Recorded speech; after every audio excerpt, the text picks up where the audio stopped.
If you want to feed a sick or baby pigeon, this is what you're going to need. First, you need some sort of wheat porridge. This is German Siebenkornbrei, or cream of wheat would be similar if you're in the US. You need a old towel, some paper towel, a glass and a spoon to mix up the porridge, and you need a large diameter syringe like this one from Brown. It's 20 milliliters with a fairly large opening.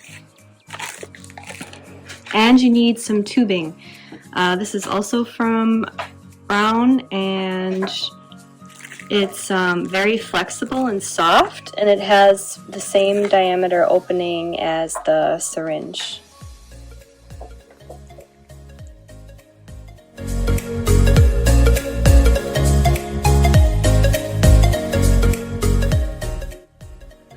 Alright, so what you need to do is mix up the porridge with some warm water and make sure that it's flowing enough so that it can flow into the syringe and through the tube.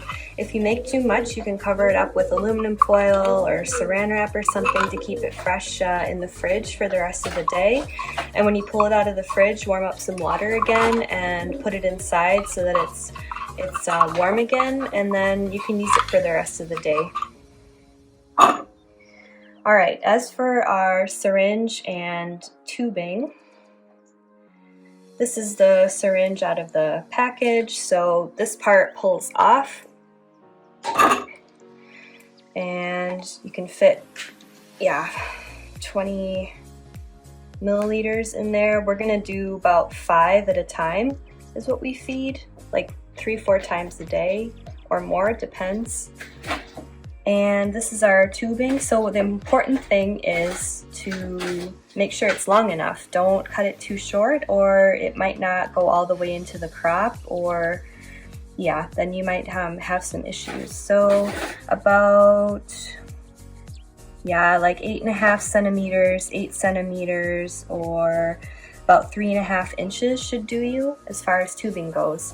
And then you put it onto the end of the syringe like this. It'll stretch out, and there, now we're ready. So before I get my pigeon, I usually load up the syringe, because when you have a pigeon in your arms, it's obviously like tricky to do this.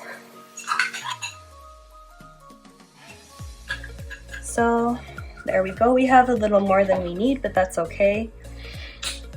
I usually try and I make sure it's like in the tube already, so that we don't have a large air bubble. So that's hence the paper towel to catch your mess. It's a little bit of a messy endeavor, but that's all right. So we've got enough for our 5 milliliters. Our tube is primed here, and now we're ready to get our pigeon.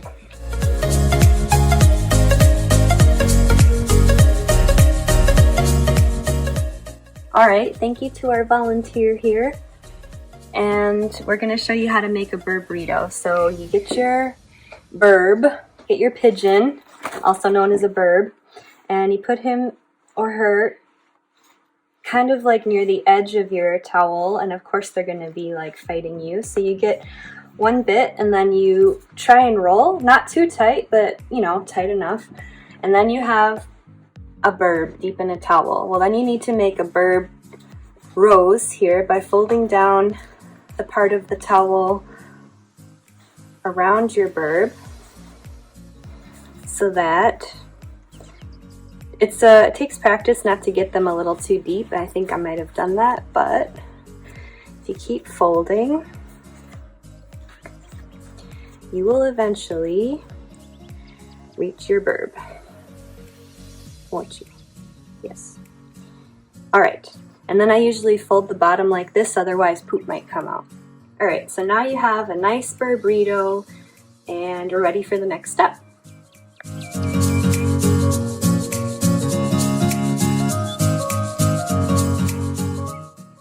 Okay, and so now we have our bird in the bird burrito, and the head's popping out. We've got, yes, say hi. You're very brave. Yes, you are. Thank you for volunteering.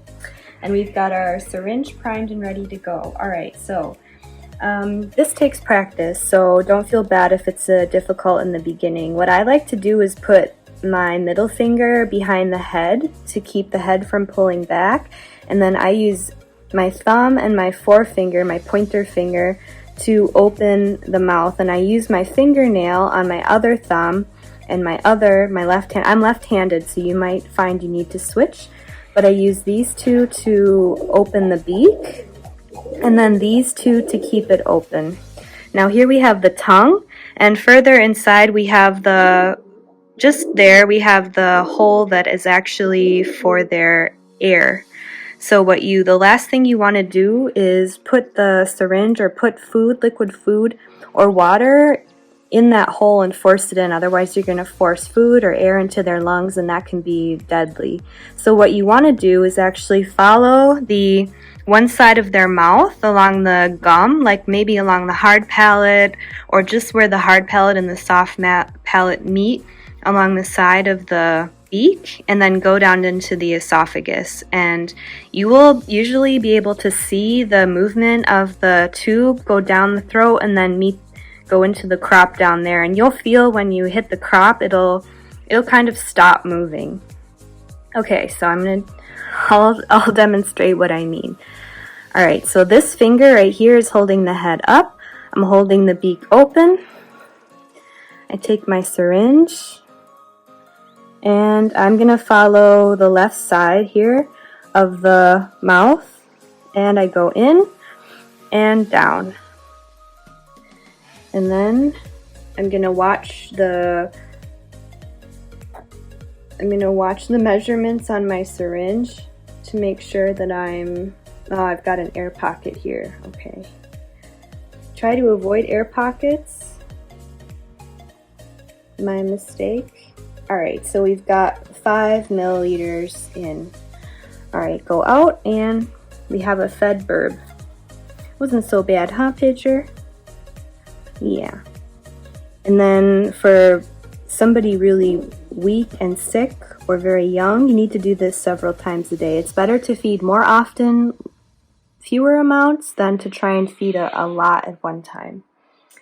And the next thing that's really important is I'll take everything apart here and wash it really, really good in hot soapy water.